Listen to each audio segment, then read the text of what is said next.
नमस्कार दोस्तों, आज की इस वीडियो में हम डिस्कस करने वाले हैं हाल ही में हो रहा SSC, MTS and havildar exam 2024।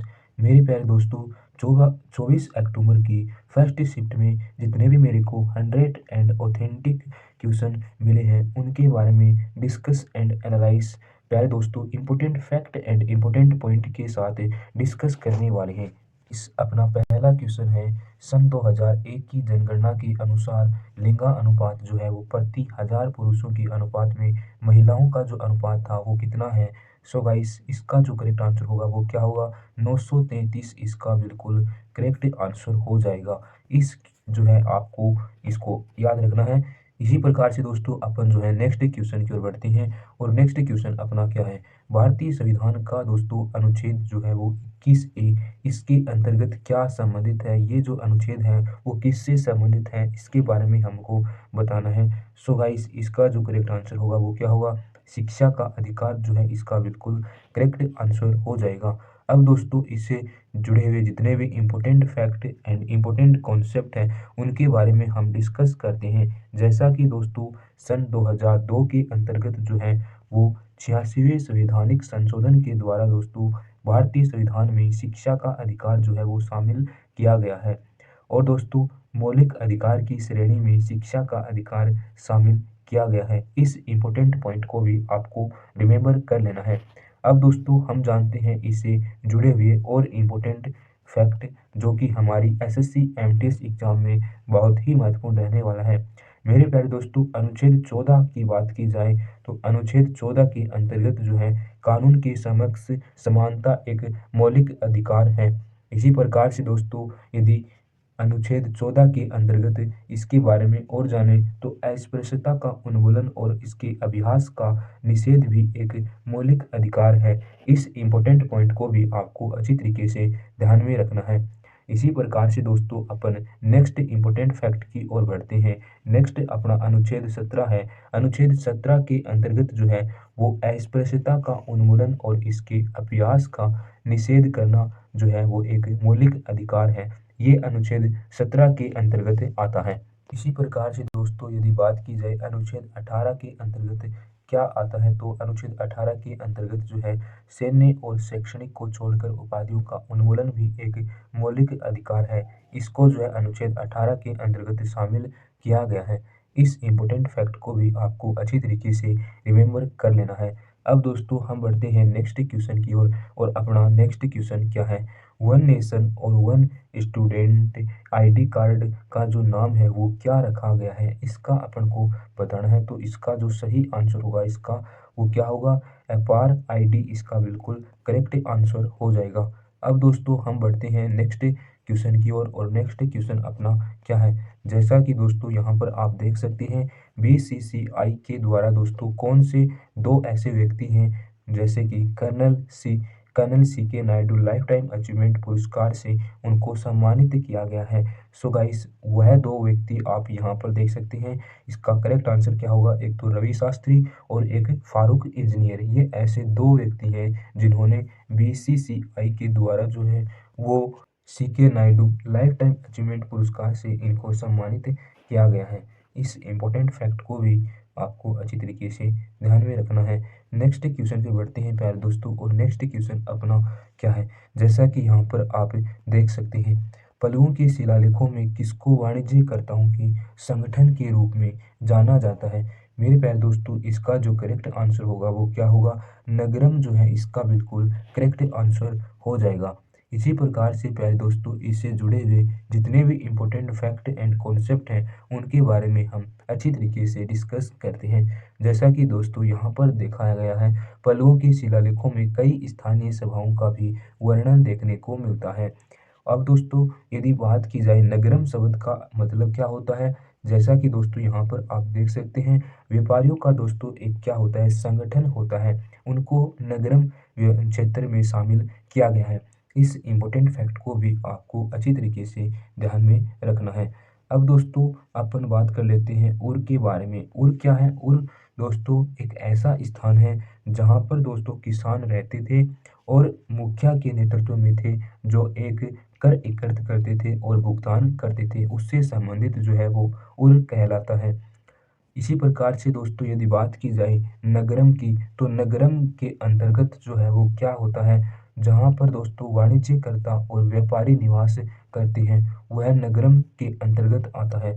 इसी प्रकार से दोस्तों यदि बात की जाए सभा के अंतर्गत जो है वो क्या आता है, इसके अंतर्गत ब्राह्मणों को जो दी जाती है भूमि, इसे अग्रवाह गांव भी कहा जाता है। इस इम्पोर्टेंट फैक्ट को भी आपको अच्छी तरीके से रिमेंबर कर लेना है। यदि अब बात की जाए इसके पल्लव वंश के जो संस्थापक जो थे वो कौन थे, सिंह विष्णु जो थे वो पल्लव वंश के संस्थापक थे और पल्लव राजा शिव और विष्णु की पूजा करते थे। इस इम्पोर्टेंट फैक्ट को भी आपको अच्छी तरीके से ध्यान में रखना है।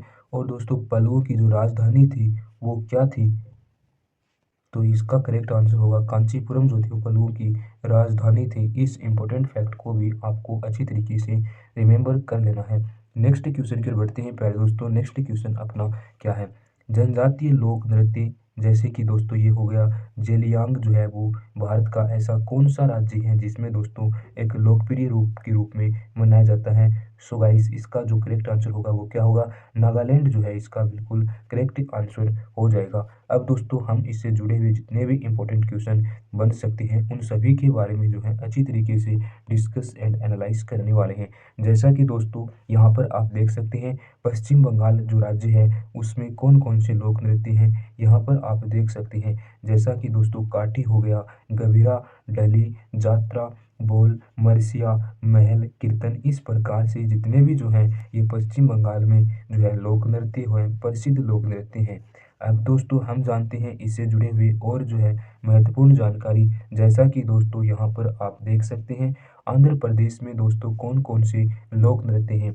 जैसा कि दोस्तों यहाँ पर कुचिपुड़ी हो गया, विलासिनी नाट्यम, आंध्र नाट्यम, भामकल्पम, वीर नाट्यम, दम्पू, तपेता गल्लू, लंबाड़ी, दिमसा, कोलाटम, बुट्टा बुमालू, ये जो है वो आंध्र प्रदेश में प्रसिद्ध लोकतंत्र के रूप में जो है मनाए जाते हैं। इसी प्रकार से दोस्तों यदि बात की जाए नागालैंड के बारे में, तो नागालैंड में जो है कौन कौन से लोक नृत्य हैं, जैसा कि दोस्तों यहाँ पर आप देख सकते हैं रंगमा, बेबू डांस, जेलियांग और न्यूसियोलियंस जो है, गेलिस्टिंगल, रेमानेंटिन और जो है हेत लुले, ये जो है दोस्तों नागालैंड राज्य में मनाए जाते हैं।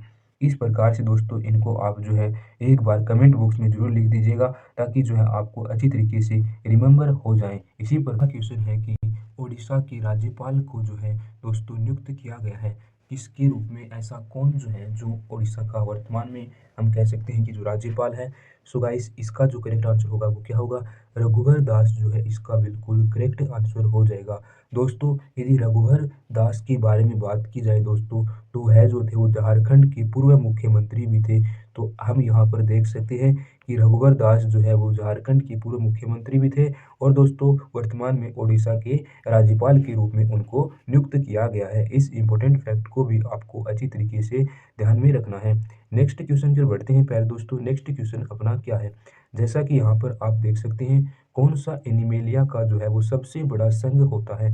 मेरे प्यारे दोस्तों इसका जो करेक्ट आंसर होगा वो क्या होगा, ऑर्थोपोडो इसका बिल्कुल करेक्ट आंसर हो जाएगा। इसी प्रकार से दोस्तों इससे जुड़े हुए जितने भी इम्पोर्टेंट फैक्ट हैं उनके बारे में हम अच्छी तरीके से डिस्कस करते हैं। जैसा कि दोस्तों यहाँ पर आप देख सकते हैं ऑर्थोपोडो क्या होता है दोस्तों, एक अकशेरुकी प्राणी है जिसके अंतर्गत क्या होता है, जिसमें बाह्य कंकाल खंडित रहने और युग्मित संयुक्त उपांग होते हैं। इस इम्पोर्टेंट फैक्ट को आप अच्छी तरीके से रिमेंबर कर लीजिएगा। इसी प्रकार से दोस्तों अपन जो है नेक्स्ट क्वेश्चन की ओर बढ़ते हैं। नेक्स्ट क्वेश्चन है दोस्तों, नेक्स्ट इम्पोर्टेंट फैक्ट है किसके बारे में, फाइलम ऑर्थोपोडो के बारे में। दोस्तों फाइलम ऑर्थोपोडो क्या होता है, जिसमें दोस्तों पशु साम्राज्य में सबसे बड़ा फाइलम होता है वो फाइलम ऑर्थोपोडा होता है। और दोस्तों इसके अंतर्गत क्या होता है, प्रथम बार दोस्तों 1845 में यानी कि वॉन सीबोल्ड द्वारा ये बनाया गया था। इस इम्पोर्टेंट फैक्ट को भी आपको अच्छी तरीके से रिमेंबर कर लेना है। और दोस्तों फाइलम ऑर्थोपोडो में संयुक्त उपांग भी होते हैं। इस इम्पोर्टेंट फैक्ट को आप अच्छी तरीके से रिमेंबर कर लीजिएगा। इसी प्रकार से दोस्तों अपन जो है नेक्स्ट इम्पोर्टेंट फैक्ट यानी इम्पोर्टेंट पॉइंट की ओर बढ़ते हैं। फाइलम ऑर्थोपोडो के बारे में दोस्तों फाइलम ऑर्थोपोडा की यदि श्वसन अंग की बात की जाए तो इसके अंतर्गत यहाँ पर आप देख सकते हैं जैसे कि गिल्स, बुक फेफड़े या श्वास नली प्रणाली के द्वारा जो है इसके श्वसन अंग होते हैं। इस प्रकार से इसके श्वसन अंग है। इसी प्रकार से दोस्तों यदि इसके फाइलम ऑर्थोपोडा में दोस्तों ऑर्थोपोडा में जो है इसका उत्सर्जन है वो किस प्रकार से होता है, ये भी यहाँ पर देख सकते हैं। तो यहाँ पर दोस्तों मेलपिघियन नलिकाओं के माध्यम से जो है ऑर्थोपोडा में उत्सर्जन होता है। इस इम्पोर्टेंट फैक्ट को भी आपको अच्छी तरीके से रिमेंबर कर लेना है।